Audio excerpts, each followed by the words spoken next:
तो दोस्तों आज हम बात करने जा रहे हैं बॉन्ड 26 नाम की इस अपकमिंग मूवी के बारे में।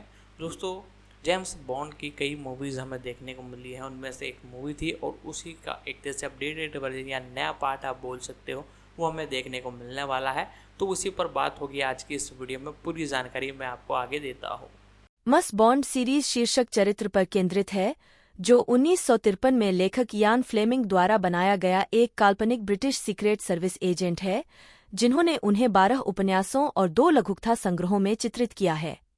1964 में फ्लेमिंग की मृत्यु के बाद से 8 अन्य लेखकों ने अधिकृत बॉन्ड उपन्यास या उपन्यासीकरण लिखे हैं।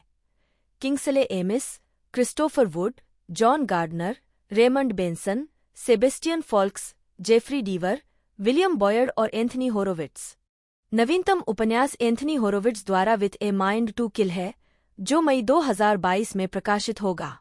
इसके अतिरिक्त चार्ली हिग्सन ने एक युवा जेम्स बॉन्ड पर एक श्रृंखला लिखी। यह चरित्र कोड संख्या 007 उच्चारण 007 से भी जाना जाता है, जिसे television, radio, comic strip, video game और फिल्म के लिए भी रूपांतरित किया गया है। ये फिल्में सबसे लंबे समय तक चलने वाली फिल्म श्रृंखलाओं में से एक हैं और बॉक्स ऑफिस पर कुल मिलाकर 7.04 बिलियन अमेरिकी डॉलर से अधिक की कमाई कर चुकी हैं, जिससे यह अब तक की 5वीं सबसे अधिक कमाई करने वाली फिल्म श्रृंखला बन गई है, जिसकी शुरुआत 1962 में डॉ.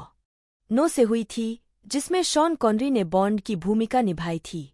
2021 तक इन प्रोडक्शंस सीरीज में 25 फिल्में आ चुकी हैं। सबसे हालिया Bond film no time to die 2021 में डेनियल क्रेग ने बॉन्ड की अपनी 5वीं भूमिका निभाई है। वह इन सीरीज में बॉन्ड की भूमिका निभाने वाले छठे अभिनेता हैं। 2 स्वतंत्र बॉन्ड फिल्म निर्माण भी हुए हैं। कैसीनो रॉयल, डेविड निवेन अभिनीत 1967 का स्पूफ, और नेवर से नेवर अगेन 1983 में इन द्वारा निर्मित एक पुरानी फिल्म 1965 की थंडरबॉल की रीमेक, दोनों में कॉनरी ने अभिनय किया था। 2015 में श्रृंखला का कुल मूल्य 19.9 billion dollar box office gross, DVD बिक्री और मर्चेंडाइज टाई-इन्स के आधार पर होने का अनुमान लगाया गया था, जिससे जेम्स बॉन्ड अब तक की सबसे अधिक कमाई करने वाली मीडिया फ्रेंचाइज में से एक बन गई।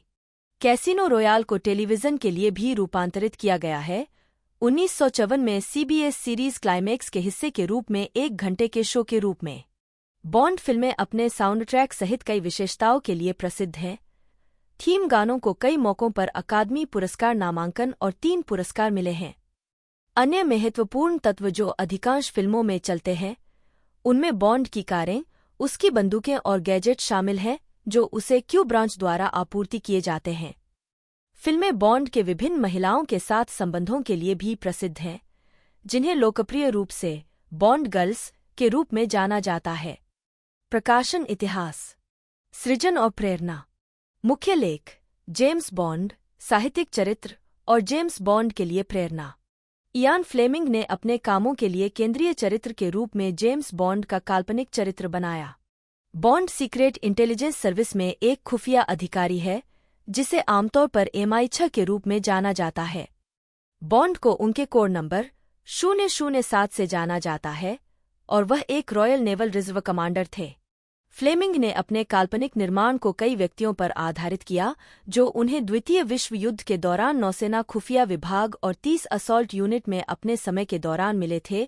उन्होंने स्वीकार किया कि बॉन्ड उन सभी गुप्त एजेंटों और कमांडो प्रकारों का मिश्रण था जिनसे मैं युद्ध के दौरान मिला था। 2 उन प्रकारों में उसका भाई पीटर भी शामिल था, जो युद्ध के दौरान नॉर्वे और ग्रीस में पीछे से होने वाले ऑपरेशनों में शामिल था। 3 फ्लेमिंग के भाई के अलावा कई अन्य लोगों ने भी बॉन्ड के मेकअप के कुछ पहलू प्रदान किए। जेम्स बॉन्ड नाम अमेरिकी पक्षी विज्ञानी जेम्स बॉन्ड के नाम से आया है, जो एक कैरिबियन पक्षी विशेषज्ञ और निश्चित field guide birds of the West Indies के लेखक थे। फ्लेमिंग, जो खुद एक उत्सुक पक्षी प्रेमी थे, के पास बॉन्ड की गाइड की एक प्रति थी और उन्होंने बाद में पक्षी विज्ञानी की पत्नी को बताया कि मुझे लगा कि यह संक्षिप्त, गैर रोमांटिक, एंग्लो सैक्सन और फिर भी बहुत मर्दाना नाम वही था जिसकी मुझे जरूरत थी, और इस तरह एक दूसरे जेम्स बॉन्ड का जन्म हुआ। 5 उन्होंने आगे बताया कि जब मैंने 1953 में पहली किताब लिखी थी तो मैं चाहता था कि बॉन्ड एक बेहद नीरस व्यक्ति बने जिसके साथ चीजें घटित होती हैं। मैं चाहता था कि वह एक कुंद हथियार बने। जब मैं अपने नायक के लिए नाम ढूंढ रहा था तो मैंने सोचा कि हे भगवान, जेम्स बॉन्ड सबसे नीरस नाम है जो मैंने कभी सुना है। एक अन्य अवसर पर फ्लेमिंग ने कहा, मैं सबसे सरल, नीरस, सबसे स्पष्ट लगने वाला नाम चाहता था जो मुझे मिल सकता था। जेम्स बॉन्ड कुछ अधिक दिलचस्प, जैसे पेरेग्रीन कैथर्स से कहीं बेहतर था। उसके साथ और उसके आसपास अजीबोगरीब चीजें घटित होंगी, लेकिन वह एक तटस्थ व्यक्ति होगा, एक अनाम, सरकारी विभाग द्वारा इस्तेमाल किया जाने वाला कुंद हथियार। 7. होगी कारमाइकल, जेम्स बॉन्ड के बारे में फ्लेमिंग का नजरिया। फ्लेमिंग ने तय किया कि बॉन्ड को अमेरिकी गायक होगी कारमाइकल और खुद दोनों जैसा दिखना चाहिए। 8 और कैसीनो रॉयल में वेस्पर लिंड टिप्पणी करते हैं, बॉन्ड मुझे होगी कारमाइकल की याद दिलाता है, लेकिन उसमें कुछ ठंडा और निर्दयी है। इसी तरह मूनरेकर में स्पेशल ब्रांच के अधिकारी गाला ब्रांड को लगता है कि बॉन्ड निश्चित रूप से अच्छा दिखने वाला है, बल्कि एक तरह से होगी कारमाइकल जैसा है। दाहिनी भौं पर नीचे गिरते काले बाल, बहुत हद तक वही हड्डियां, लेकिन मुंह में कुछ क्रूरता थी और आंखें ठंडी थीं। 8. फ्लेमिंग ने बॉन्ड को अपनी कई खूबियां दीं, जिसमें एक ही गोल्फ है, हैंडीकैप साझा करना, तले हुए अंडे का स्वाद और टॉयलेटरीज के एक ही ब्रांड का इस्तेमाल करना शामिल है। 9. बॉन्ड के स्वाद भी अक्सर फ्लेमिंग के अपने स्वाद से लिए गए हैं, जैसा कि उनका व्यवहार था। 10. बॉन्ड का गोल्फ और जुए के प्रति प्रेम फ्लेमिंग के अपने प्यार को दर्शाता है। फ्लेमिंग ने जासूसी में अपने करियर के अनुभवों और अपने जीवन के अन्य सभी पहलुओं को लिखते समय प्रेरणा के रूप में इस्तेमाल किया, जिसमें अपनी किताबों में स्कूल के दोस्तों, परिचितों, रिश्तेदारों और प्रेमियों के नामों का इस्तेमाल करना शामिल है। 2. यह अंतिम उपन्यास यू ओनली लिव ट्वाइस तक नहीं था कि फ्लेमिंग ने बॉन्ड को पारिवारिक पृष्ठभूमि का आभास दिया। यह पुस्तक सिनेमाघरों में नो के रिलीज होने के बाद लिखी जाने वाली पहली पुस्तक थी और शॉन कॉनरी के बॉन्ड के चित्रण ने फ्लेमिंग की चरित्र की व्याख्या को प्रभावित किया, जिससे बॉन्ड को एक शुष्क हास्य और स्कॉटिश पूर्ववृत्त दोनों मिले जो पिछली कहानियों में मौजूद नहीं थे। 11. द टाइम्स में कथित रूप से प्रकाशित एक काल्पनिक मृत्युलेख में बॉन्ड के माता-पिता को स्कॉटलैंड के ग्लेंको गांव से एंड्रयू बॉन्ड और स्विट्जरलैंड के वॉर्ड कैंटन से मोनिक डेलाक्रोइक्स बताया गया था। 12. फ्लेमिंग ने बॉन्ड की जन्मतिथि नहीं दी, लेकिन जॉन पियर्सन की बॉन्ड की काल्पनिक जीवनी, James bond, the authorised biography of 007, bond की जन्मतिथि 11 नवंबर 1920 बताती है। 13. जबकि जॉन ग्रिसवॉल्ड के एक अध्ययन में यह तिथि 11 नवंबर 1921 बताई गई है। 14. उपन्यास और संबंधित कार्य। मुख्य लेख, जेम्स बॉन्ड उपन्यासों और लघु कथाओं की सूची। इयान फ्लेमिंग के उपन्यास। गोल्डनाई, जमैका में, जहां फ्लेमिंग ने सभी बॉन्ड उपन्यास लिखे थे। 15. नौसेना खुफिया प्रभाग में सेवा करते समय फ्लेमिंग ने एक लेखक बनने की योजना बनाई थी। 16. और एक दोस्त से कहा था, मैं सभी जासूसी कहानियों को समाप्त करने के लिए जासूसी कहानी लिखने जा रहा हूं। 2. 17 फरवरी 1952 को उन्होंने जमैका में अपने गोल्डनाई एस्टेट में अपना पहला जेम्स बॉन्ड उपन्यास कैसीनो रॉयल लिखना शुरू किया। 17. जहां उन्होंने प्रत्येक वर्ष जनवरी और फरवरी के महीनों के दौरान अपने सभी बॉन्ड उपन्यास लिखे। 18. उन्होंने अपनी गर्भवती प्रेमिका एन चार्टरिस से शादी से कुछ समय पहले कहानी शुरू की ताकि खुद को अपनी आगामी शादी से विचलित कर सकें। 19. कैसीनो रॉयल के लिए पांडुलिपि पूरी करने के बाद फ्लेमिंग ने इसे अपने दोस्त और बाद में संपादक विलियम प्लोमर को पढ़ने के लिए दिखाया। प्लोमर को यह पसंद आया और उन्होंने इसे प्रकाशक जोनाथन केप को सौंप दिया, जिन्हें यह उतना पसंद नहीं आया। केप ने अंततः इसे 1953 में फ्लेमिंग के बड़े भाई पीटर, एक स्थापित यात्रा लेखक की सिफारिश पर प्रकाशित किया। 18. उनकी मृत्यु के 2 साल बाद 1953 और 1966 के बीच 12 उपन्यास और 2 लघुकथा संग्रह प्रकाशित हुए, जिनमें अंतिम 2 पुस्तकें the man with the golden gun और ऑक्टोपसी एंड द लिविंग डेलाइट्स मरणोपरांत प्रकाशित हुईं। 20. सभी पुस्तकें यूके में जोनाथन केप के माध्यम से प्रकाशित हुईं। 1953 कैसीनो रॉयल। 21.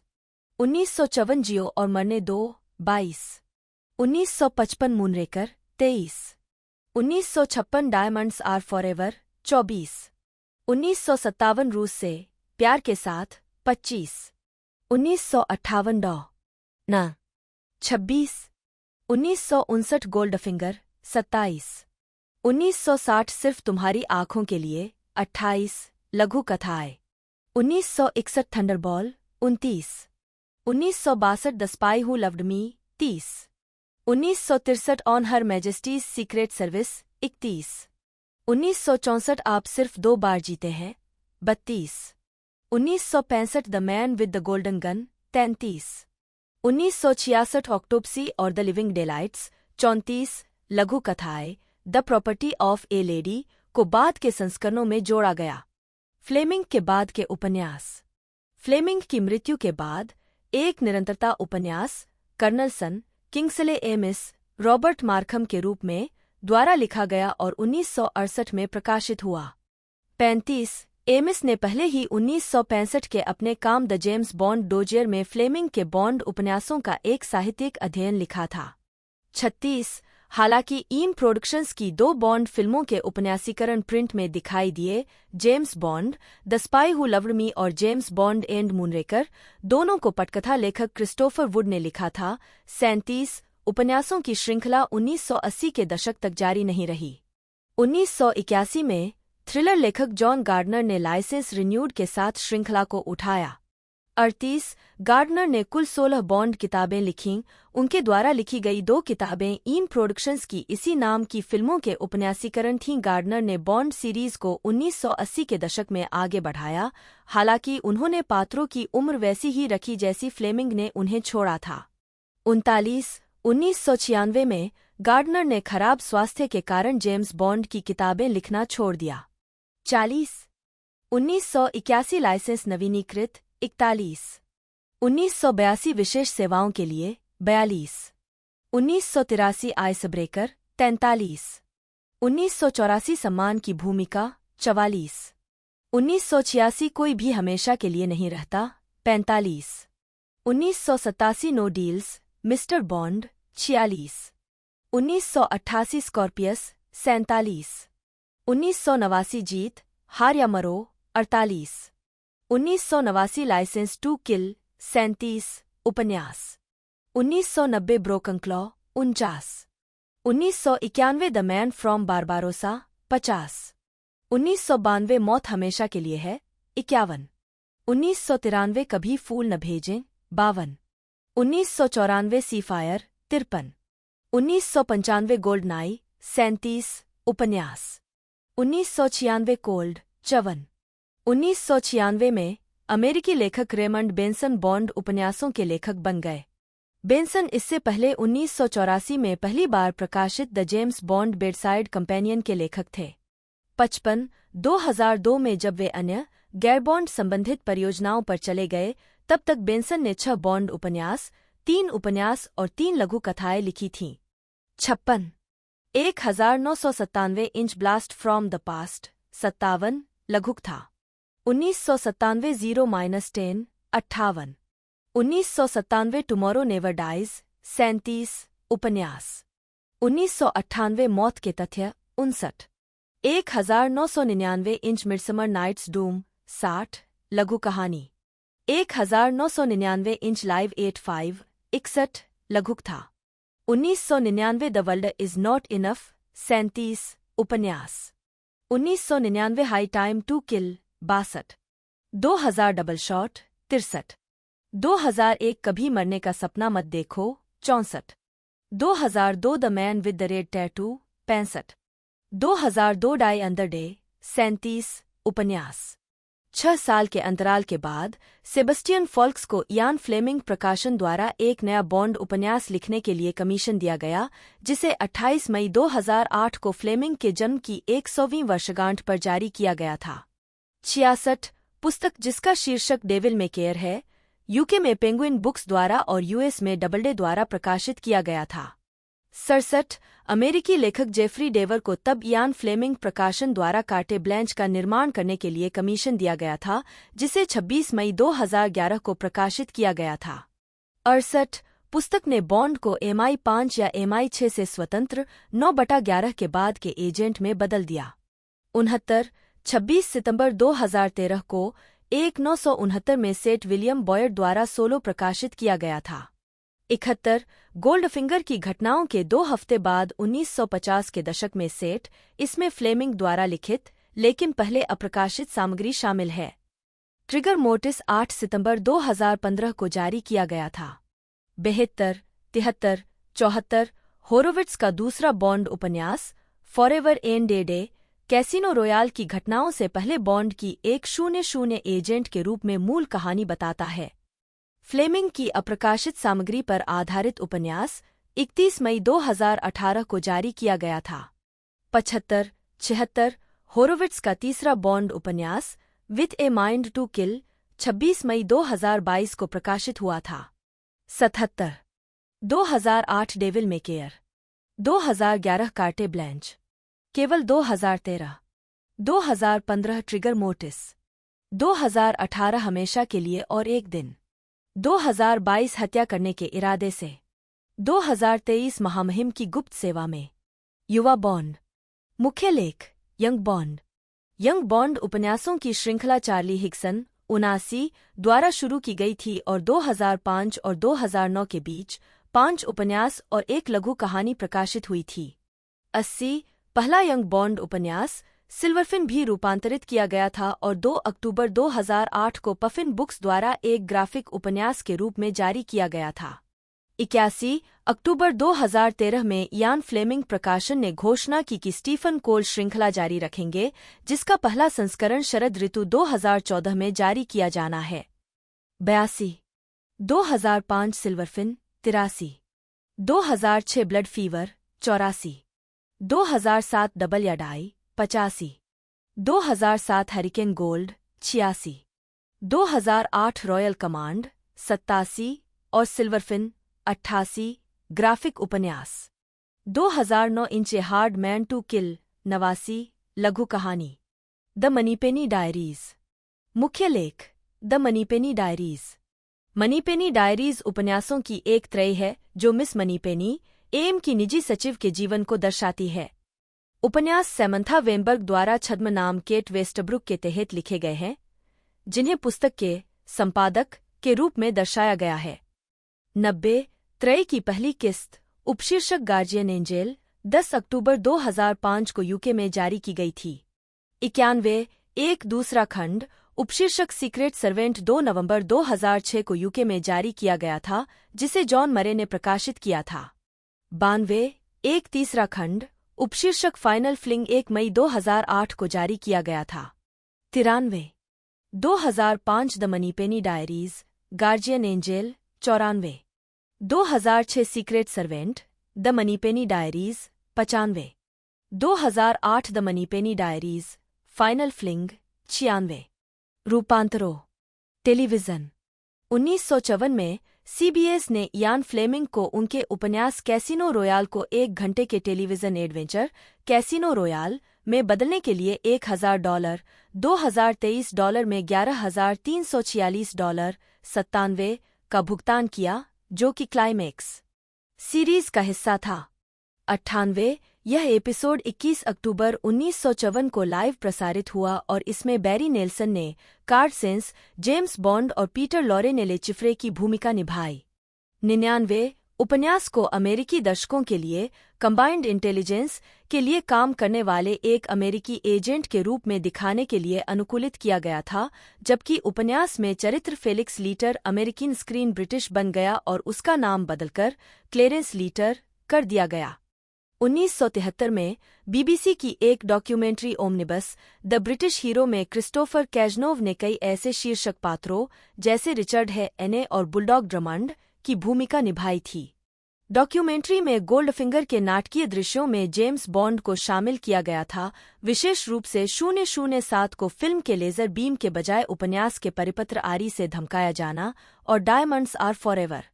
101 1991 में एक स्पिम्फ एनिमेटेड श्रृंखला जेम्स बॉन्ड जूनियर कोरी बर्टन के साथ बॉन्ड के भतीजे जेम्स बॉन्ड जूनियर की भूमिका में बनाया गया था। 102 2022 में फ्रेंचाइजी पर आधारित एक रियलिटी प्रतियोगिता show 007 road to a million Amazon prime video पर जारी किया गया था। 103 रेडियो 1958 में उपन्यास मूनरेकर को दक्षिण अफ्रीकी रेडियो पर प्रसारण के लिए अनुकूलित किया गया था, जिसमें बॉब होलनेस ने बॉन्ड की आवाज प्रदान की थी।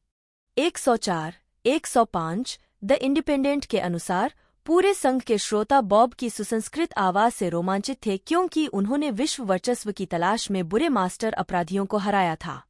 106 बीबीसी ने प्रसारण के लिए फ्लेमिंग के 5 उपन्यासों को रूपांतरित किया है। 1990 में यू ओनली लिव ट्वाइस को बीबीसी रेडियो 4 के लिए 90 मिनट के रेडियो नाटक में रूपांतरित किया गया था, जिसमें माइकल जेस्टन ने जेम्स बॉन्ड की भूमिका निभाई थी। 2008 और 2011 के बीच उत्पादन कई बार दोहराया गया था। 107 24 मई 2008 को बीबीसी रेडियो 4 ने डॉ. नो का एक रूपांतर प्रसारित किया।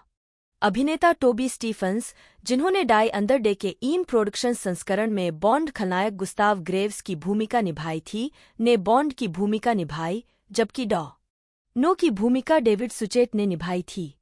108 इसकी सफलता के बाद एक दूसरी कहानी को रूपांतरित किया गया और 3 अप्रैल 2010 को बीबीसी रेडियो 4 ने गोल्डफिंगर का प्रसारण किया। 110 2012 में उपन्यास फ्रॉम रशिया विद लव को रेडियो 4 के लिए नाटकीय रूप दिया गया। इसमें फिर से स्टीफंस ने बॉन्ड की भूमिका निभाई। 111 मई 2014 में स्टीफंस ने फिर से बॉन्ड की भूमिका निभाई। On her Majesty's secret service में अल्फ्रेड मोलिना ने ब्लोफेल्ड और जोआना लुमली, जो 1969 की फिल्म रूपांतरण में दिखाई दी, ने इर्मा बंट की भूमिका निभाई। 112 कॉमिक्स मुख्य लेख जेम्स बॉन्ड कॉमिक स्ट्रिप और जेम्स बॉन्ड कॉमिक पुस्तकें। जॉन मैक्लुस्की द्वारा जेम्स बॉन्ड का रूपांतरण। 1957 में डेली एक्सप्रेस ने इयान फ्लेमिंग से उनकी कहानियों को कॉमिक स्ट्रिप्स में बदलने के लिए संपर्क किया और उन्हें प्रति उपन्यास 1,500 पाउंड और सिंडिकेशन से होने वाली कमाई में से एक हिस्सा देने की पेशकश की। 113 शुरुआती अनिच्छा के बाद फ्लेमिंग, जिन्हें लगा कि स्ट्रिप्स में उनके लेखन की गुणवत्ता की कमी होगी, सहमत हो गए। 114 बॉन्ड को चित्रित करने में डेली एक्सप्रेस की सहायता करने के लिए फ्लेमिंग ने एक कलाकार को यह स्केच बनाने के लिए नियुक्त किया कि उनका मानना है कि जेम्स बॉन्ड कैसा दिखता था। हालांकि चित्रकार जॉन मैक्लुस्की को लगा कि फ्लेमिंग का 007 बहुत पुराना और युद्धपूर्व लग रहा था और उन्होंने बॉन्ड को अधिक मर्दाना रूप देने के लिए उसे बदल दिया। 115 पहली स्ट्रिप कैसीनो रॉयल 7 जुलाई 1958 से 13 दिसंबर 1958 तक प्रकाशित हुई थी। बॉन्ड के अधिकांश उपन्यासों और लघु कथाओं को चित्रण के लिए रूपांतरित किया गया है, साथ ही किंग्सले एमिस के कर्नल सन को भी। ये रचनाएं हेनरी गैमिज या जिम लॉरेंस द्वारा लिखी गई थीं, डॉक्टर नो के रूपांतरण को छोड़कर, जिसे भविष्य के मोडेस्टी ब्लेज निर्माता पीटर ओडोनेल ने लिखा था, जिसमें 1966 में यारोस्लाव होराक ने मैक्लुस्की की जगह कलाकार के रूप में काम किया था। 116 फ्लेमिंग और एमिस की सामग्री के रूपांतरित होने के बाद मूल कहानियों का उत्पादन किया गया, जो मई 1977 तक डेली एक्सप्रेस और संडे एक्सप्रेस में जारी रहीं। 115 जेम्स बॉन्ड फिल्मों के कई कॉमिक बुक रूपांतरण वर्षों से प्रकाशित हुए हैं। अक्टूबर 1962 में डॉ. नो की रिलीज के समय नॉर्मन जे. नोडल द्वारा लिखित पटकथा का एक कॉमिक बुक रूपांतरण ब्रिटेन में क्लासिक्स इलस्ट्रेटेड एंथोलॉजी श्रृंखला के हिस्से के रूप में प्रकाशित हुआ था। 118 इसे बाद में जनवरी 1963 में डीसी कॉमिक्स द्वारा अपने शोकेस एंथोलॉजी श्रृंखला के हिस्से के रूप में संयुक्त राज्य अमेरिका में पुनर्मुद्रित किया गया था। यह जेम्स बॉन्ड की पहली अमेरिकी कॉमिक बुक उपस्थिति थी और एक ब्रिटिश कॉमिक का अपेक्षाकृत दुर्लभ उदाहरण होने के लिए उल्लेखनीय है, जिसे काफी हाई प्रोफाइल अमेरिकी कॉमिक में पुनर्मुद्रित किया गया है। यह नस्लीय आधार पर सेंसर की जाने वाली शुरुआती कॉमिक्स में से एक थी। अमेरिकी बाजार के लिए कुछ त्वचा के रंग और संवाद बदल दिए गए थे।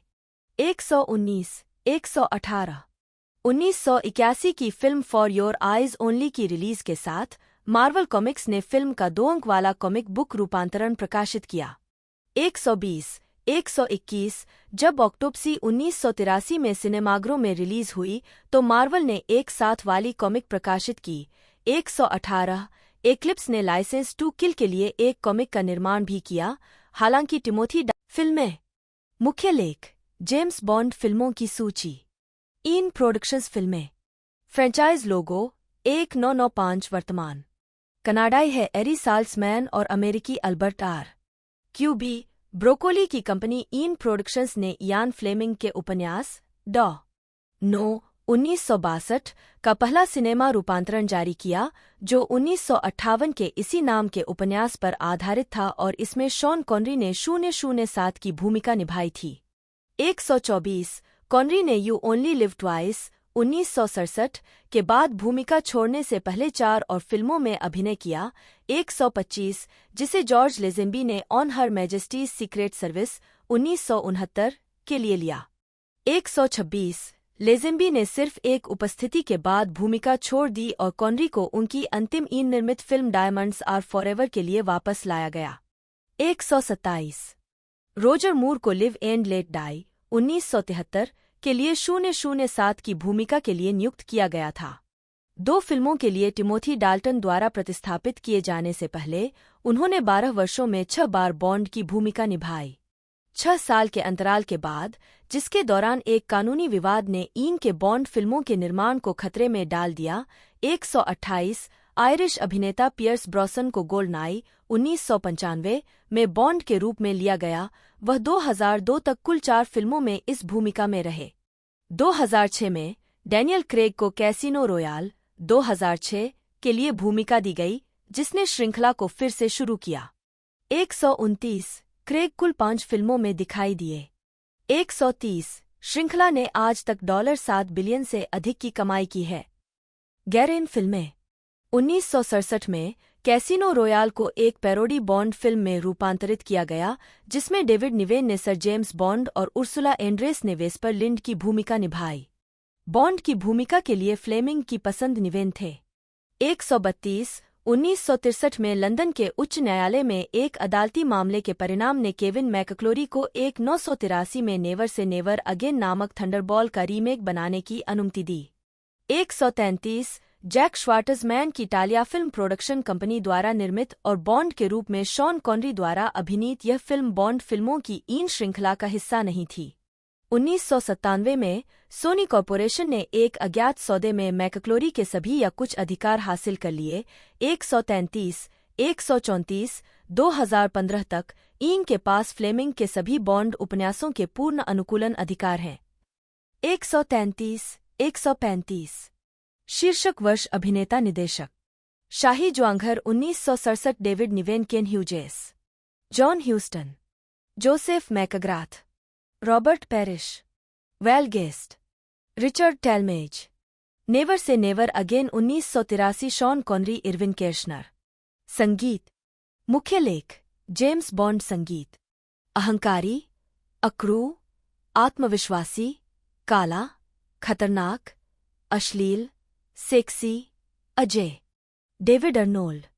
एस जिमर 2021 की फिल्म नो टाइम टू डाई के संगीतकार। बॉन्ड सीरीज के 60 साल पूरे होने के उपलक्ष्य में 2022 में लंदन के रॉयल अल्बर्ट हॉल में द साउंड ऑफ 007 कॉन्सर्ट के दौरान रॉयल फिल्हार्मोनिक ऑर्केस्ट्रा के साथ James bond theme Monty Norman द्वारा लिखी गई थी और इसे पहली बार 1962 के डॉ. नो के लिए जॉन बैरी ऑर्केस्ट्रा द्वारा ऑर्केस्ट्रेट किया गया था। हालांकि संगीत का वास्तविक लेखन कई वर्षों से विवाद का विषय रहा है। 137 2001 में नॉर्मन ने द संडे टाइम्स अखबार से मानहानि के हर्जाने में 30,000 पाउंड जीते, जिसने सुझाव दिया कि बैरी पूरी तरह से रचना के लिए जिम्मेदार थे। 138 नॉर्मन द्वारा लिखित और बैरी द्वारा व्यवस्थित थीम का वर्णन एक अन्य बॉन्ड फिल्म संगीतकार डेविड अर्नोल्ड ने किया था, बीबॉपस्विंग वाइब के साथ उस शातिर, अंधेरे, विकृत इलेक्ट्रिक गिटार के रूप में, निश्चित रूप से रॉक एन रोल का एक उपकरण। यह उस चरित्र के बारे में सब कुछ दर्शाता था जो आप चाहते हैं। यह अहंकारी, अक्रू, आत्मविश्वासी, अंधेरा, खतरनाक, विचारोत्तेजक, सेक्सी, अजय था, और उसने यह 2 मिनट में किया। 136 बॉन्ड फिल्म का एक मुख्य आकर्षण उनके शीर्षक अनुक्रम के दौरान सुने जाने वाले थीम गीत हैं, जो जाने-माने लोकप्रिय गायकों द्वारा गाए जाते हैं। 140 शर्ली बैसी ने 3 बॉन्ड थीम गाने गाए। उनके 1964 के गीत गोल्डफिंगर को 2008 में ग्रैमी हॉल ऑफ फेम में शामिल किया गया। 141 फिल्मों के लिए निर्मित कई गीतों को मूल गीत के लिए अकादमी पुरस्कार के लिए नामांकित किया गया है, जिसमें पॉल मैकार्टनी का live and let die, 142 Carly Simon का nobody does it better, 143 Sheena Easton का for your eyes only, 144 Adele का स्काईफॉल, 145 सैम स्मिथ का राइटिंग ऑन द वॉल, 146 और बिली इलिश का नो टाइम टू डाई। 147 148 गैरेन निर्मित Casino royal के लिए बर्ट बछाराज के स्कोर में the look of love dusty Springfield द्वारा गाया गया शामिल था, जिसे सर्वश्रेष्ठ मूल गीत के लिए अकादमी पुरस्कार के लिए नामांकित किया गया था। Video game. मुख्य लेख। वीडियो गेम में जेम्स बॉन्ड। 1983 में पार्कर ब्रदर्स द्वारा विकसित और प्रकाशित पहला बॉन्ड वीडियो गेम अटारी 2600, अटारी 5200, अटारी 8 बिट कंप्यूटर, कमोडोर 64 और कोलेकोविजन के लिए जारी किया गया था। 150 तब से फिल्मों पर आधारित या मूल स्टोरीलाइन का उपयोग करके कई वीडियो गेम आए हैं। 1997 में गोल्डनाई पर आधारित रेयर द्वारा निंटेंडो 64 के लिए first person shooter video game GoldenEye 007 विकसित किया गया था। 151 गेम को अत्यधिक सकारात्मक समीक्षा मिली। 152 ने 1998 में UK developer of the year के लिए बाफ्टा इंटरैक्टिव एंटरटेनमेंट अवार्ड जीता। 153 और दुनिया भर में 8 मिलियन से अधिक प्रतियां बिकीं। 154 155 $250 मिलियन की कमाई की। 156 158 159 160 1999 में इलेक्ट्रॉनिक आर्ट्स ने लाइसेंस हासिल कर लिया और 16 दिसंबर 1999 को टुमारो नेवर डाइज जारी किया। 161 अक्टूबर 2000 में उन्होंने निंटेंडो 64 के लिए the world is not enough 162 जारी किया। 163 इसके बाद 21 नवंबर 2000 को प्लेस्टेशन के लिए 007 रेसिंग जारी किया। 164 2003 में कंपनी ने जेम्स बॉन्ड 007 एवरीथिंग और नथिंग जारी किया। 165 जिसमें पियर्स ब्रॉसन, विलेम डेफो, हेदी क्लम, जूडी डेंच और जॉन क्लीज की समानताएं और आवाजें शामिल थीं। 166 नवंबर 2005 में इलेक्ट्रॉनिक आर्ट्स ने 007 फ्रॉम रशिया विद लव का एक वीडियो गेम रूपांतरण जारी किया। 167 2006 में इलेक्ट्रॉनिक आर्ट्स ने उस समय आने वाली फिल्म कैसीनो रॉयल पर आधारित एक गेम की घोषणा की। गेम को रद्द कर दिया गया क्योंकि यह उस वर्ष नवंबर में फिल्म की रिलीज तक तैयार नहीं होगा। MGM द्वारा खोए लाइसेंसिंग शुल्क से राजस्व खोने के साथ फ्रेंचाइज को EA से एक्टिविजन में स्थानांतरित कर दिया गया। 168 इसके बाद एक्टिविजन ने 31 अक्टूबर 2008 को इसी नाम की फिल्म पर आधारित 007 क्वांटम ऑफ सोलेस गेम जारी किया।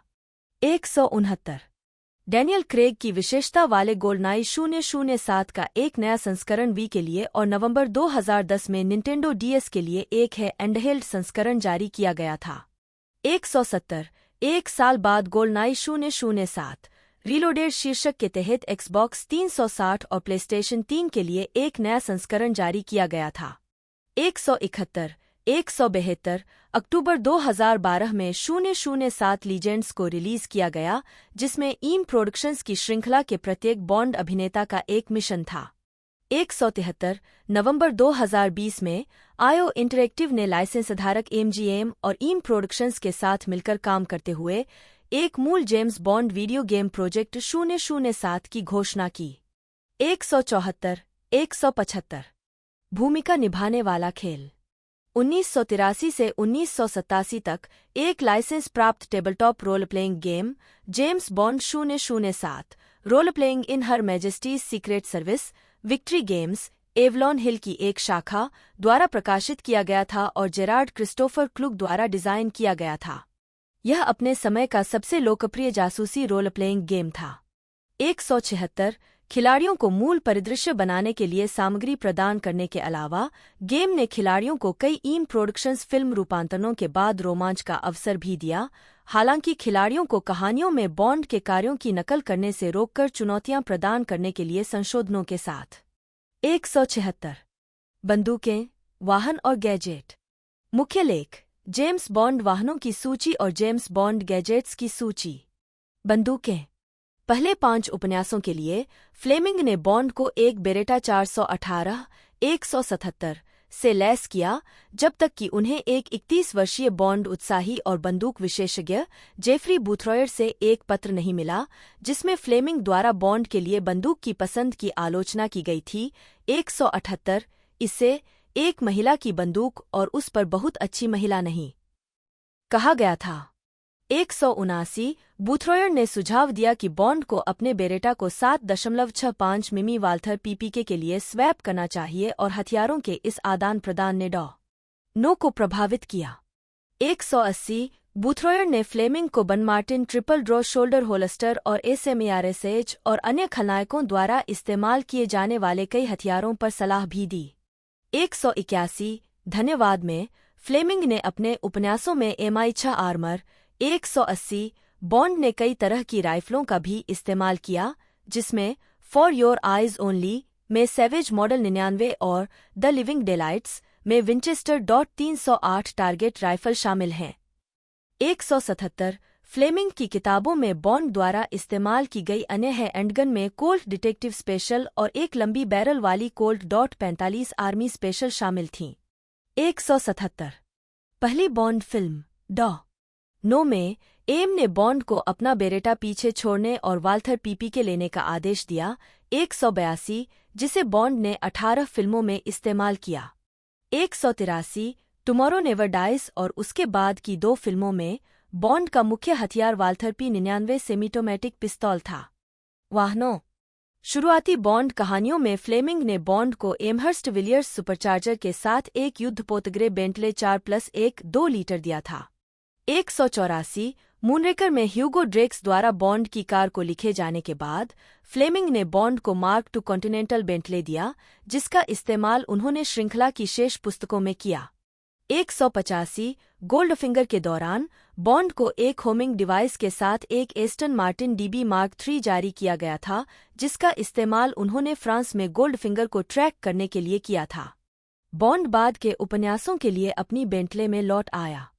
185 फिल्मों के बॉन्ड ने कई कारों को चलाया है, जिसमें 1980 के दशक के दौरान एस्टन मार्टिन V8 वैंटेज, 186 2000 के दशक के दौरान V12 वैंक्विश, 186 और DBS 187, साथ ही lotus Esprit 188, BMW Z3 189, BMW 750L 189 और BMW Z8 शामिल हैं। 189 हालांकि उन्हें कई अन्य वाहनों को भी चलाने की जरूरत पड़ी है, जिनमें सिट्रोएन 2CV से लेकर रूट मास्टर बस तक शामिल हैं। 190 बॉन्ड की सबसे प्रसिद्ध car silver grey Aston Martin DB5 है, जिसे पहली बार गोल्डफिंगर में देखा गया था। 191 बाद में इसे Thunderball, GoldenEye, tomorrow never dies, Casino Royale, Skyfall और स्पेक्ट्रे में दिखाया गया। 192 193 फिल्मों में फिल्मांकन और प्रचार के लिए कई अलग-अलग एस्टन मार्टिन्स का इस्तेमाल किया गया है, जिनमें से एक को जनवरी 2006 में अमेरिका में एक नीलामी में एक अनाम यूरोपीय कलेक्टर को $2.1 मिलियन में बेचा गया था। 194 2010 में गोल्डफिंगर में इस्तेमाल की गई एक और DB5 को नीलामी में $4.6 मिलियन 2.6 मिलियन में बेचा गया था। 195 गैजेट एक लॉन पर खड़ा एक छोटा सा, एक आदमी वाला, खुले कॉकपिट वाला हेलीकॉप्टर, उसके बगल में कार के आकार का, और उसमें एक आदमी बैठा हुआ है। लिटिल नेली ऑटोगायरो अपने निर्माता और पायलट केन वालिस के साथ। फ्लेमिंग के उपन्यासों और शुरुआती स्क्रीन रूपांतरणों में फ्रॉम रशिया विद लव में फंसे हुए अटैची केस जैसे न्यूनतम उपकरण प्रस्तुत किए गए थे, हालांकि फिल्मों के साथ यह स्थिति नाटकीय रूप से बदल गई। 196 हालांकि 2 निर्मित बॉन्ड फिल्मों नो और फ्रॉम रशिया विद लव के प्रभावों का फ्लेमिंग की अंतिम कहानी में इस्तेमाल किए गए उपकरणों की बढ़ी हुई संख्या के माध्यम से उपन्यास the man with the golden gun पर प्रभाव पड़ा। 197 बॉन्ड के फिल्म रूपांतरणों के लिए क्यू ब्रांच द्वारा प्रीमिशन ब्रीफिंग श्रृंखला के माध्यम से चलने वाले रूपांकनों में से एक बन गई। 198 डॉ नो ने कोई जासूसी संबंधी गैजेट प्रदान नहीं किए, लेकिन एक गीगर काउंटर का उपयोग किया गया था। औद्योगिक डिजाइनर एंडी डेवी ने देखा कि पहला ऑन स्क्रीन जासूसी gadget from Russia with love में दिखाया गया अटैची केस था, जिसे उन्होंने एक क्लासिक 007 उत्पाद के रूप में वर्णित किया। 199 1964 की फिल्म गोल्डफिंगर में गैजेट्स ने एक उच्च प्रोफाइल ग्रहण की।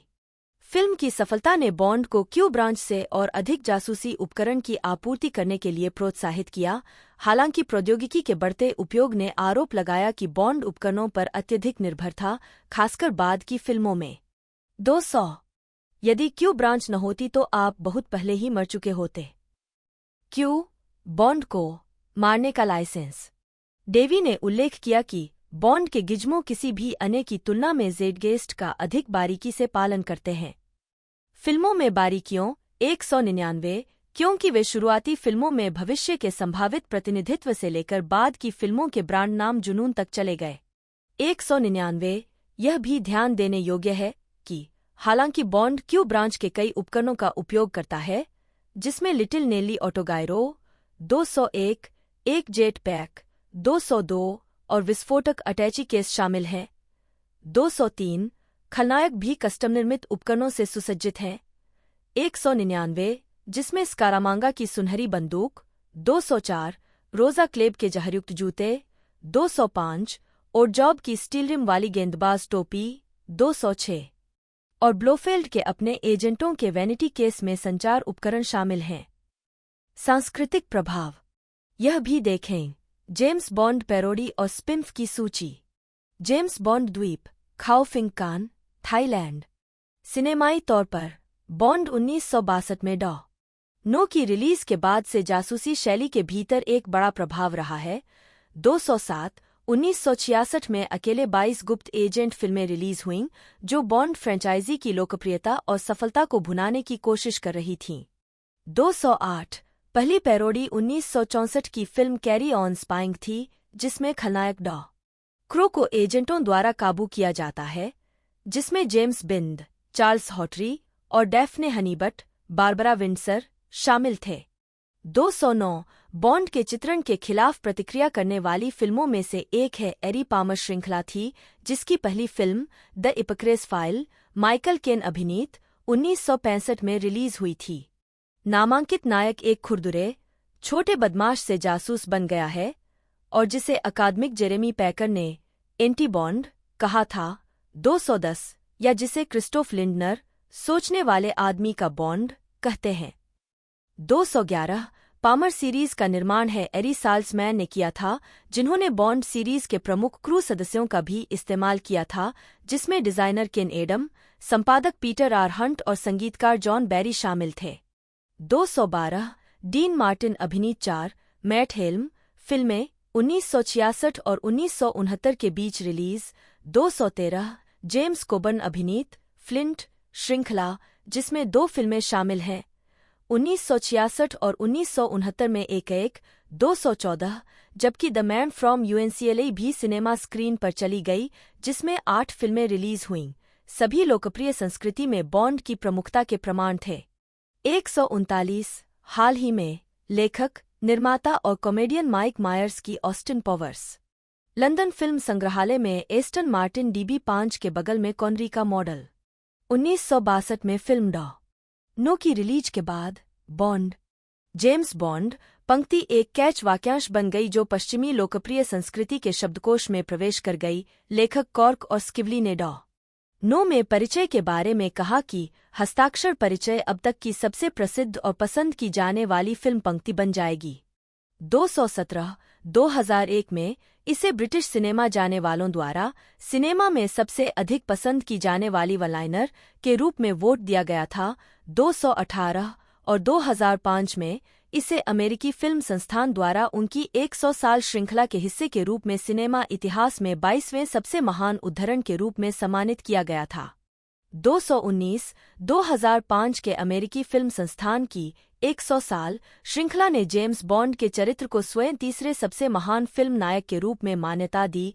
222 1965 में टाइम पत्रिका ने देखा कि जेम्स बॉन्ड दशक के सबसे बड़े जमपंथ नायक के रूप में विकसित हुआ है। 223 लंदन के मैडम तुसाद में डेनियल क्रेग नवीनतम 007 की मोम प्रतिमा। इन द्वारा निर्मित 25 जेम्स बॉन्ड फिल्में अब तक की सबसे लंबी लगातार चलने वाली फिल्म सीरीज हैं और 2 गैर इन निर्मित फिल्मों को मिलाकर 27 बॉन्ड फिल्मों ने कुल मिलाकर $7.4 बिलियन से अधिक की कमाई की है, जो इसे आज तक की छठी सबसे ज्यादा कमाई करने वाली फ्रेंचाइज बनाती है। यह अनुमान लगाया गया है कि $9 के बाद से दुनिया की 1/4 आबादी ने कम से कम एक बॉन्ड फिल्म देखी है। 224 यूके फिल्म डिस्ट्रीब्यूटर्स एसोसिएशन ने कहा है कि ब्रिटिश फिल्म उद्योग के लिए बॉन्ड सीरीज की फिल्मों के महत्व को कम करके नहीं आंका जा सकता, क्योंकि वे उद्योग की रीढ़ हैं। 225 टेलीविजन ने भी बॉन्ड फिल्मों का प्रभाव देखा। MBC series the man from UNCLE के साथ 226, जिसे बॉन्ड की पहली नेटवर्क टेलीविजन नकल के रूप में वर्णित किया गया था। 227 मुख्यतः क्योंकि फ्लेमिंग ने श्रृंखला के विकास पर सलाह और विचार प्रदान किए थे, यहां तक कि मुख्य चरित्र को नेपोलियन सोलो नाम भी दिया था। 228 बॉन्ड से प्रेरित अन्य 1960 की टेलीविजन सीरीज में आई स्पाई, 214 और गेट स्मार्ट शामिल हैं। 229 ब्रिटिश सांस्कृतिक प्रतीक माने जाने वाले जेम्स बॉन्ड यूनाइटेड किंगडम का ऐसा प्रतीक बन गए थे कि क्रेग द्वारा निभाया गया चरित्र 2012 के लंदन ओलंपिक के उद्घाटन समारोह में महारानी एलिजाबेथ द्वितीय के अनुरक्षक के रूप में दिखाई दिया था। 230 231 1968 से 2003 तक और 2016 से Cadbury chocolate box milk tray का विज्ञापन मिल्क ट्रे मैन द्वारा किया जाता रहा है, जो एक सख्त जेम्स बॉन्ड शैली का व्यक्ति है, जो एक महिला को मिल्क ट्रे चॉकलेट का एक बॉक्स गुप्त रूप से पहुंचाने के लिए कठिन छापे मारता है। 232 233 बॉन्ड को रॉयल मेल द्वारा जारी यूके डाक टिकट पर कई बार याद किया गया है। हाल ही में उनकी मार्च 2020 श्रृंखला में 25वीं बॉन्ड फिल्म रिलीज के अवसर पर 234 फिल्म श्रृंखला के जीवनकाल के दौरान कई टाई इन उत्पाद जारी किए गए हैं। 235 बॉन्डमेनिया एक शब्द जो आसन बीटलमेनिया से निकला है और 1964 में गोल्डफिंगर की भारी सफलता के बाद शुरू हुआ, बॉन्ड फिल्मों और उनके संबंधित उत्पादों के लिए कोलाहल का वर्णन करता है। साउंड ट्रैक एलपी से लेकर बच्चों के खिलौने, बोर्ड गेम, बॉन्ड थीम खेलने वाली अलार्म घड़ियां और 007 ब्रांडेड शर्ट। 236 237 2018 में ऑस्ट्रियाई आल्प्स के ऊपर एक जेम्स बॉन्ड संग्रहालय खोला गया। 238 भविष्य का संग्रहालय सोल्डेन में गाइस्लाचकोगल पर्वत के शिखर पर समुद्र तल से 10,000 फीट 3048 मीटर ऊपर बनाया गया है। 239 240 वास्तविक मीछह का बॉन्ड के साथ एक अस्पष्ट संबंध है। फिल्में नौकरी के लिए आवेदन करने वाले उन लोगों को आकर्षित कर सकती हैं जो जासूसी के लिए अनुपयुक्त हो सकते हैं, जबकि अधिक योग्य उम्मीदवारों को हतोत्साहित कर सकती हैं। 241 SIS के प्रमुख के रूप में कार्य करते हुए एलेक्स यंगर ने कहा कि अगर बॉन्ड MI6 की नौकरी के लिए आवेदन करता है तो उसे अपने तरीके बदलने होंगे। यंगर ने कहा, हालांकि कि फ्रेंचाइजी ने MI6 के लिए एक शक्तिशाली ब्रांड बनाया है। हमारे कई समकक्ष हमारे संक्षिप्त नाम की वैश्विक मान्यता से ईर्ष्या करते हैं।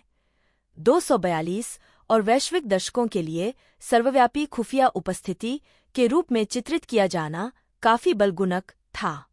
रूसी संघीय सुरक्षा सेवा बॉन्ड से इतनी ईर्ष्या करती थी कि उसने रूसी जासूसों के काल्पनिक चित्रण के लिए एक वार्षिक पुरस्कार बनाया। सार्वजनिक स्वागत। मुख्य लेख। जेम्स बॉन्ड प्रशंसक। जेम्स बॉन्ड फ्रेंचाइजी को दुनिया भर में व्यापक लोकप्रियता हासिल है। 2014 में यह अनुमान लगाया गया था कि दुनिया की लगभग 20% आबादी ने कम से कम एक बॉन्ड फिल्म देखी है। 243 2012 में मतदान संगठन युगोव ने अमेरिकी बॉन्ड प्रशंसकों का एक सर्वेक्षण किया, जिसमें प्रतिक्रियाओं को आयु, लिंग और राजनीतिक संबद्धता के आधार पर वर्गीकृत किया गया। सभी समूहों ने शॉन कॉनरी को अपना पसंदीदा बॉन्ड अभिनेता चुना। 244 2018 के एक सर्वेक्षण में पाया गया कि 47% अमेरिकी वयस्कों ने कम से कम एक बॉन्ड फिल्म देखी थी, जबकि 27% ने सभी फिल्में देखी थीं। 245 महारानी एलिजाबेथ द्वितीय ने स्क्रीन पर जेम्स बॉन्ड की भूमिका निभाने वाले पहले 6 अभिनेताओं से मुलाकात की। वह 1967 में यू ओनली लिव ट्वाइस के विश्व प्रीमियर में कॉनरी से मिलीं और शाही जीवनी लेखक जाइल्स ब्रैंडरेथ के अनुसार उन्हें वास्तव में सभी शुरुआती जेम्स बॉन्ड फिल्में पसंद थीं। उन्हें पहले की फिल्में पसंद थीं, इससे पहले कि वे इतनी चर्चित हो जाएं। 246 कई प्रमुख राजनेता भी इस फ्रेंचाइजी के प्रशंसक रहे हैं, जिनमें John F Kennedy, Ronald Reagan और किम जोंग इल शामिल हैं। 247 248 आलोचनाओं। जेम्स बॉन्ड चरित्र और संबंधित मीडिया को राजनीतिक स्पेक्ट्रम में कई आलोचनाएं और प्रतिक्रियाएं मिलीं और अभी भी लोकप्रिय संस्कृति अध्ययनों में इस पर काफी बहस होती है। 249 250 कुछ पर्यवेक्षक बॉन्ड उपन्यासों और फिल्मों पर स्त्री द्वेष और लिंगवाद का आरोप लगाते हैं। 251 252 सितंबर 2021 में नो टाइम टू डाई के निर्देशक कैरी फुकुनागा ने शॉन कॉनरी के बॉन्ड के संस्करण को मूल रूप से एक बलात्कारी के रूप में वर्णित किया। 253 फ्रेंचाइजी कई बार धार्मिक आलोचना का भी लक्ष्य रही है। 1962 में वेटिकन सिटी के आधिकारिक समाचार पत्र एलोसोवेटोरे रोमनो ने फिल्म डॉ नो की निंदा की। इससे हिंसा, अश्लीलता, परपीड़न और सेक्स का खतरनाक मिश्रण बताया। 254 भूगोलवेत्ताओं ने शीत युद्ध की गतिशीलता में फिल्मों में विदेशी स्थानों की भूमिका पर विचार किया है, जिसमें परिधीय क्षेत्रों में गुटों के बीच सत्ता संघर्ष चल रहा है। 256 अन्य आलोचकों का दावा है कि बॉन्ड फिल्में शाही उदासीनता को दर्शाती हैं। 257 258 सेंसरशिप और परिवर्तन। देश के अनुसार प्रतिबंध और सेंसरशिप। कई देशों में जेम्स बॉन्ड के कई उपन्यासों, फिल्मों और वीडियो गेम्स पर प्रतिबंध लगा दिया गया है, उन्हें सेंसर कर दिया गया है या उनमें बदलाव किया गया है। 2023 में बदलाव। फरवरी 2023 में इयान फ्लेमिंग प्रकाशन, जो फ्लेमिंग के सभी साहित्यिक कार्यों का प्रबंधन करता है, ने संवेदनशीलता समीक्षा के हिस्से के रूप में बॉन्ड श्रृंखला को संपादित किया। अप्रैल 2023 में श्रृंखला के पुनः रिलीज की योजना कैसीनो रॉयल की 70वीं वर्षगांठ से जुड़ने के लिए बनाई गई है। नए संस्करणों में नस्ल के कई संदर्भों को हटा दिया गया है, जिसमें कुछ गालियां, साथ ही महिलाओं और समलैंगिकता के कुछ अपमान शामिल हैं। 269 उनमें प्रत्येक पुस्तक की शुरुआत में जोड़ा गया एक अस्वीकरण शामिल है, जिसमें लिखा है, यह पुस्तक ऐसे समय में लिखी गई थी जब आधुनिक पाठकों द्वारा आपत्तिजनक माने जाने वाले शब्द और दृष्टिकोण आम बात थे। इस संस्करण में कई अपडेट किए गए हैं, जबकि मूल पाठ और जिस अवधि में यह सेट है, उसके जितना संभव हो सके उतना करीब रखा गया है। 270 इस निर्णय की मीडिया आउटलेट्स और सार्वजनिक टिप्पणीकारों द्वारा कड़ी आलोचना की गई, जिन्होंने साहित्यिक सेंसरशिप के रूप में परिवर्तनों की निंदा की। 276 द व्यू होस्ट वहूपी गोल्डबर्ग ने अपना विरोध व्यक्त करते हुए तर्क दिया कि आक्रामक ऐतिहासिक साहित्य को अपरिवर्तित छोड़ दिया जाना चाहिए। 277 जबकि नेशनल रिव्यू के योगदानकर्ता चार्ल्स सीडब्ल्यू कुक और डगलस मरे ने अत्यधिक राजनीतिक शुद्धता के रूप में परिवर्तनों पर हमला किया। 278 279 फ्लेमिंग के जीवनी लेखक एंड्रयू लाइकेट ने भी परिवर्तनों का विरोध करते हुए लिखा कि एक लेखक जो कागज पर लिखता है वह पवित्र होता है और उसे बदला नहीं जाना चाहिए। पाठ में एकमात्र परिवर्तन लेखक की ओर से होना चाहिए। James Bond 007 role playing in her Majesty's secret service James Bond की किताबों और फिल्मों पर आधारित एक जासूसी fiction tabletop role playing game है। इसे जेरार्ड क्रिस्टोफर क्लग ने डिजाइन किया है और इसे एवलॉन हिल की सहायक कंपनी विक्ट्री गेम्स ने प्रकाशित किया है। यह गेम और इसके सप्लीमेंट 1983 से 1987 तक प्रकाशित हुए, जब लाइसेंस समाप्त हो गया। प्रकाशन के समय यह सबसे लोकप्रिय जासूसी रोल प्लेइंग गेम था। 1 सेटिंग। खिलाड़ी पात्र गुप्त एजेंट होते हैं, या तो जेम्स बॉन्ड स्वयं या उसके सहयोगी मी6 ब्रिटिश गुप्तचर सेवा के अन्य एजेंट या संबद्ध एजेंसियां, आमतौर पर अमेरिकी CIA। वे आमतौर पर विदेशी तानाशाहों, महापागल वैज्ञानिकों और कट्टर अपराधियों की विश्व वर्चस्व की साजिशों को विफल करते हैं। कई रोल प्लेइंग गेम्स के विपरीत, जहां खिलाड़ी पात्र ब्रह्मांड के लिए महत्वहीन और गैर खिलाड़ी पात्रों की तुलना में कम शक्तिशाली होते हैं, जेम्स बॉन्ड सेटिंग खिलाड़ी पात्रों पर अधिक केंद्रित है।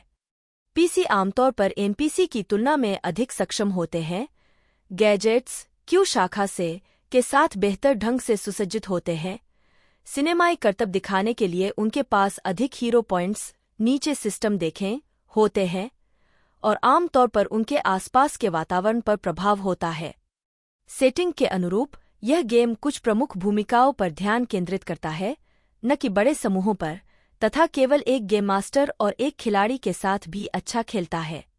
खेल को डैनजैक बटा इन प्रोडक्शंस, जिसके पास फिल्म के अधिकार हैं, और ग्लाइडरोज प्रकाशन, अब यान फ्लेमिंग प्रकाशन, जिसके पास साहित्यिक अधिकार हैं, दोनों से लाइसेंस प्राप्त था और किताबों और फिल्मों दोनों के प्रति यथासंभव वफादार रहने की कोशिश की गई थी। खिलाड़ियों को चुनौती देने के लिए फिल्मों पर आधारित मॉड्यूल में प्रमुख कथानक तत्वों को खिलाड़ियों को चेतावनी के साथ बदल दिया गया था कि फिल्म की मूल कहानी में बॉन्ड के विकल्पों और कार्यों की नकल करना खतरनाक होगा।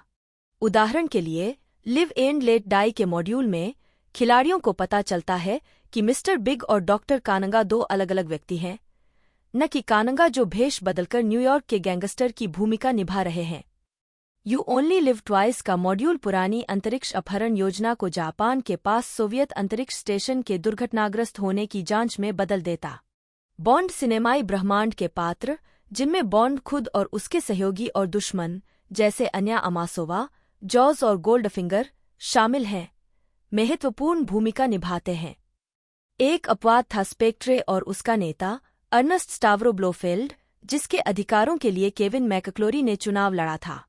खेल में उन्हें टैरो, तकनीकी अभिगम, बदला और संगठित आतंकवाद नामक एक समान संगठन द्वारा प्रतिस्थापित किया गया था, जिसका नेतृत्व कार्ल फेरेंस स्कोर्पियोस कर रहे थे। संगठन के डिवीजनों और उनके नेताओं का प्रतिनिधित्व मेजर आर्काना टैरो कार्ड द्वारा किया जाता है, जैसे ब्लैकमेल डिवीजन और उसका प्रमुख 12 एंग्र मैन का उपयोग करता है और स्कोर्पियोस खुद द एम्परर का उपयोग करता है। इस फिल्म का निर्देशन टेरेंस यंग ने किया था, जिसका निर्माण अल्बर्ट आर. ब्रोकोली और एरी साल्समैन ने किया था और रिचर्ड मैबाम और जोहाना हार्वुड ने इसे लिखा था। यह इयान फ्लेमिंग के 1957 के उपन्यास फ्रॉम रशिया विद लव पर आधारित थी। फिल्म में बॉन्ड को तुर्की में सोवियत वाणिज्य दूतावास की क्लर्क तात्याना रोमानोवा के दलबदल में सहायता करने के लिए भेजा जाता है, जहां स्पेक्ट्रे नो की बॉन्ड द्वारा की गई हत्या का बदला लेने की योजना बनाता है। यह फिल्म नो 1962 के बाद आई और उसके बाद गोल्डफिंगर 1964 आई। नो की सफलता के बाद यूनाइटेड आर्टिस्ट्स ने सीक्वल को हरी झंडी दे दी और निर्माताओं के लिए उपलब्ध बजट को दोगुना कर दिया। तुर्की में लोकेशन पर फिल्मांकन के अलावा एक्शन दृश्यों को पाइनवुड स्टूडियो, बकिंघमशायर और स्कॉटलैंड में शूट किया गया। उत्पादन बजट और शेड्यूल से अधिक चला और इसे अक्टूबर 1963 की निर्धारित रिलीज तिथि तक पूरा करने के लिए जल्दबाजी की गई। फ्रॉम रशिया विद लव एक आलोचनात्मक और व्यावसायिक सफलता थी। इसने दुनिया भर में बॉक्स ऑफिस पर $78 मिलियन से अधिक की कमाई की, जो इसके $2 मिलियन के बजट और इसके पूर्ववर्ती नो से कहीं अधिक थी, जिससे यह 1960 के दशक के सिनेमा में एक ब्लॉकबस्टर बन गई। इस फिल्म को श्रृंखला की सर्वश्रेष्ठ प्रविष्टियों में से एक माना जाता है। 2004 में टोटल फिल्म पत्रिका ने इसे अब तक की नवीन सबसे बड़ी ब्रिटिश फिल्म का नाम दिया। यह सूची में शामिल होने वाली एकमात्र बॉन्ड फिल्म थी। यह सर्वश्रेष्ठ सिनेमेटोग्राफी के लिए बाफ्टा पुरस्कार जीतने वाली श्रृंखला की पहली फिल्म भी थी। कथानक: अंतर्राष्ट्रीय आपराधिक संगठन Spectre MI6 agent James bond से जमैका में अपने एजेंट नो की मौत का बदला लेना चाहता है। नोट्स 1: स्पेक्ट्रे के मुख्य योजनाकार चेकोस्लोवाक शतरंज ग्रैंड मास्टर क्रोनस्टीन इस्तांबुल में सोवियत संघ के वाणिज्य दूतावास से लेक्टर क्रिप्टोग्राफी डिवाइस प्राप्त करने की संभावनाओं का उपयोग करके बॉन्ड को जाल में फंसाने की योजना तैयार करते हैं। स्पेक्ट्रे ऑपरेटिव रोजा क्लेब ASIM-ERSH सोवियत काउंटर इंटेलिजेंस के पूर्व प्रमुख को मिशन की देखरेख करने के लिए नियुक्त किया जाता है और वह सही समय पर बॉन्ड की हत्या के लिए प्रशिक्षित हत्यारे डोनाल्ड ग्रांट को चुनता है। जाल बिछाने के लिए क्लेब वाणिज्य दूतावास में एक सिफर क्लर्क तातियाना रोमानोवा को अनजाने में योजना में सहायता करने के लिए भर्ती करता। लंदन में बॉन्ड को एम के साथ एक बैठक के लिए बुलाया जाता है और उसे बताया जाता है कि तातियाना ने एक लेक्टर को ब्रिटिश खुफिया जानकारी देने के बदले में पश्चिम में भागने के लिए बॉन्ड की मदद मांगी है। ठीक जैसा कि क्रोनस्टीन ने भविष्यवाणी की थी, एम को एक जाल का संदेह होता है, लेकिन वह तातियाना के अनुरोध को मानने का फैसला करती है। रवाना होने से पहले बॉन्ड को क्यू ब्रांच से एक विशेष ब्रीफकेस दिया जाता है, जिसमें कई रक्षात्मक गैजेट और एक आर्मलाइट AR-7 स्नाइपर राइफल होती है, ताकि वह अपने कार्य में मदद कर सके। इस्तांबुल पहुंचने पर बॉन्ड शहर में MI6 की शाखा के प्रमुख अली केरीम बे के साथ काम करता है, जबकि वह तातियाना से शब्द की प्रतीक्षा कर रहा होता है। ग्रांट बॉन्ड की रक्षा करने के लिए उसका पीछा कर रहा होता है जब तक वह लेक्टर को चुरा नहीं लेता। इस दौरान केरीम बे पर सोवियत एजेंट क्रिलेंग आखिरकार तातियाना बॉन्ड से उसके होटल के कमरे में मिलती है, जहां वह वाणिज्य दूतावास को लेक्टर चुराने में उसकी मदद करने की योजना प्रदान करने के लिए सहमत होती है। दोनों एक साथ रात बिताते हैं, इस बात से अनजान कि क्लेब और ग्रांट उन्हें फिल्मा रहे हैं। रोमानोवा से वाणिज्य दूतावास के फर्श की योजना प्राप्त करने के बाद बॉन्ड और केरीम बे लेक्टर को चुराने की योजना बनाते हैं, इससे पहले कि तीनों ओरिएंट एक्सप्रेस पर सवार होकर शहर से भागने की जल्दी करें। जहाज पर केरीम बे और बॉन्ड सोवियत सुरक्षा अधिकारी बेंच को वश में करते हैं। जब बॉन्ड केरीम बे के बेटे में से एक के साथ अपनी मुलाकात का इंतजार करने के लिए तातियाना लौटता है, ग्रांट केरीम बे और बेंच दोनों को मार देता है। क्रोधित होकर बॉन्ड रोमानोवा के असली इरादों पर सवाल उठाता है। जब ट्रेन बेलग्रेड पहुंचती है, बॉन्ड केरीम बे के एक बेटे को उसके पिता की मौत की खबर देता है और उसे जाग्रेब में नैश नामक एक ब्रिटिश एजेंट से मिलने के निर्देश मिलते हैं। हालांकि ग्रांट बातचीत सुन लेता है, नैश को मार देता है और उसकी पहचान ग्रहण कर लेता है। वह रात के खाने में तातियाना को नशीला पदार्थ दे देता है और बॉन्ड पर हावी हो जाता है। वह बताता है कि तातियाना स्पेक्ट्रे की योजना में एक मोहरा थी, वह उसे और बॉन्ड दोनों को मारना चाहता है, इसे एक हत्या आत्महत्या के रूप में पेश करना और ब्लैकमेल के झूठे सबूत पीछे छोड़ना, जो ब्रिटिश खुफिया समुदाय को बदनाम कर देगा। बॉन्ड ग्रांट को नैश के ब्रीफकेस में एक फंदा लगाने के लिए चकमा देता है, वह भी क्यू से, इससे पहले कि दोनों में लड़ाई हो और बॉन्ड ग्रांट को मार दे। ग्रांट की मौत और बॉन्ड के बचने की खबर पाकर स्पेक्ट्रे के रहस्यमय चेयरमैन अर्नेस्ट स्टावरो ब्लोफेल्ड ने क्रोनस्टीन को उसकी योजना की बुरी तरह नाकामी के लिए फांसी पर चढ़ा दिया, चूंकि संगठन ने लेक्टर। तो दोस्तों, आज की इस वीडियो में हमने बात करी बॉन्ड 26 नाम की इस मूवी के बारे में। साथ ही साथ बॉन्ड 007 नाम की भी मूवी एक तरह से ट्रेंडिंग में चल रही है, लोगों की इसकी अपडेट जानने की इच्छा है, तो मैंने इसके ऊपर भी वीडियो आपके लिए बना दी है। आपको आई बटन पर वो देखने को मिल जाएगी। बाकी आपको वीडियो अच्छी लगी हो तो लाइक करना ना भूलिएगा, चैनल को सब्सक्राइब करना ना भूलिएगा। मिलते हैं दोस्तों अगले वीडियो में।